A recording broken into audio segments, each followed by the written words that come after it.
Le virus peut entrer dans le corps par le nez, la bouche et les yeux. Les symptômes qu'il déclenche varient alors beaucoup d'une personne à l'autre. Mais dans plus de 80% des cas, l'intrusion du virus déclenche une réaction de protection qui se traduit par la fièvre. Elle essaye de rendre le corps hostile au virus en élevant sa température. J'ai pris ma température et j'avais 39,5. J'avais chaud, j'avais froid, j'avais des vertiges, j'avais des crampes d'estomac. Ce qui m'a frappé, en fait, c'est la vitesse de propagation des symptômes et la virulence de la maladie.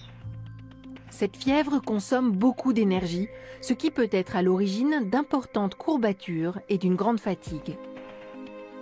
Au début, j'allais juste faire une sieste et puis en fait, après, c'était dans la matinée, je me recouchais, l'après-midi, je me recouchais et c'est avec grand plaisir que je me recouchais le soir en définitive.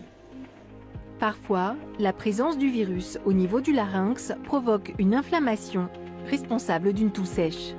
La toux, elle est non-stop des fois pendant 2 heures de temps. C'est une toux très sèche et très irritante. Et ça fait pas mal, mais c'est très handicapant. Et il y a des moments de calme.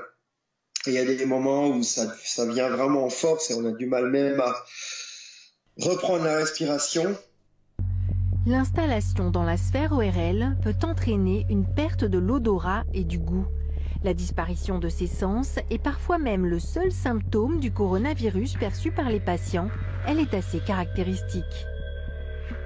Alors le gros avantage, c'est quand je nettoie ma caisse des chats, ça ne me pose plus aucun problème.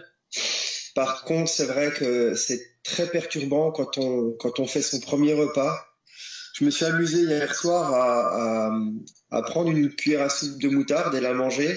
Je n'ai absolument pas eu cette sensation de picotement, de goût. Alors du coup, on s'applique un peu moins à la cuisine parce que ça soit bon ou mauvais, ça change rien.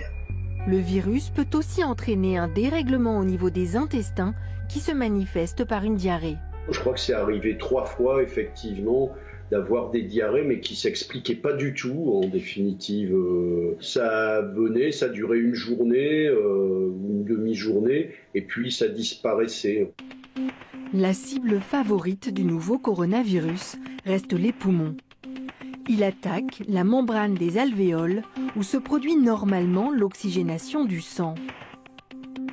Cette dégradation entraîne le passage de liquide du sérum sanguin à l'intérieur des alvéoles et la fonction des poumons est altérée. C'est une pneumonie qui se traduit par des parties blanches sur une radio des poumons normalement entièrement noires lorsqu'ils sont remplis d'air. Les formes les plus graves seraient liées à une sorte de tempête immunitaire, une production anormale et massive de cellules inflammatoires, ici en blanc.